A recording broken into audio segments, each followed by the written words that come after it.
My name is Martin Kennedy. I'm President NFU Scotland, and I'm also a beef and sheep hill farmer from Highland Perthshire, and I was very keen to see what Iain is doing here, and it just really ticks the boxes as far as I'm concerned, because it's very much in line with what we're doing at home. I think traditional farming practice to a certain extent is regenerative farming. I think that's happening in agriculture more than some people think, but I think seeing it and highlighting what's going on here really highlights the benefits of what we're doing. Seeing hill cattle on hill ground doing what they're doing, producing food, looking after biodiversity, enhancing biodiversity with their natural grazing, with their natural putting dung on the ground, makes fertility for the soil, helps in the future for sheep as well, but for biodiversity benefits, it's absolutely massive. So seeing what Iain's doing here is absolutely great.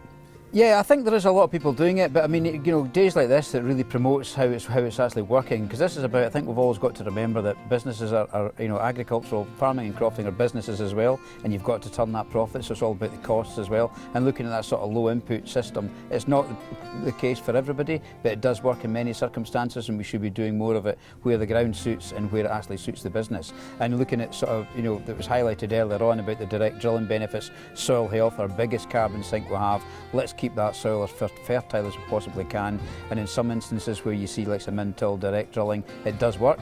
There's many instances where you still do need to keep ploughing, but providing you're looking after the soil health, well, that's the most important thing we can do. But from a global perspective, Scotland is starting from a good place, and in some areas you could see a limit to where there's harvest going to be. I think that would be a long time down the line in Scotland, but that doesn't mean to say we should take our eye off the ball and still concentrate on that soil health, and many of us are already doing that, and there's many of our arable farmers are doing that as well, because when you look at the east coast of Scotland, it does produce food, and let's not forget, you know, food security is really important just now. We've taken our eye off the ball when it comes to energy, and we've allowed other people to provide it for us. We've got to try and do our own food security and to the best we can, and make sure we don't have to always rely on everybody else, but let's do it in a sustainable manner as we possibly can.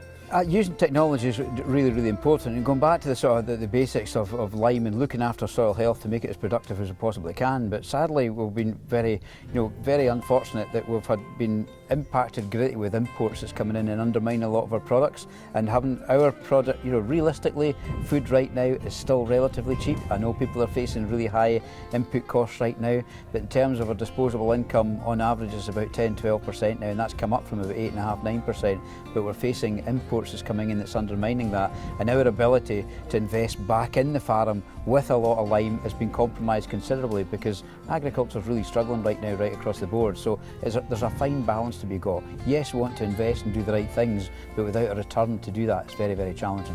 I think everybody's really had a positive feeling of what's happening here and what Iain's doing here, and I think that's happening in many cases, as I said earlier on, and I think everybody has left upbeat because they've seen how it's actually working here, which has to be positive. We've got a fantastic industry in Scotland. Farming and crofting, it provides so much. It's about, you know, it's not just about the food, it's about the environment, what we're doing for biodiversity, and what we can maybe do more in the future for.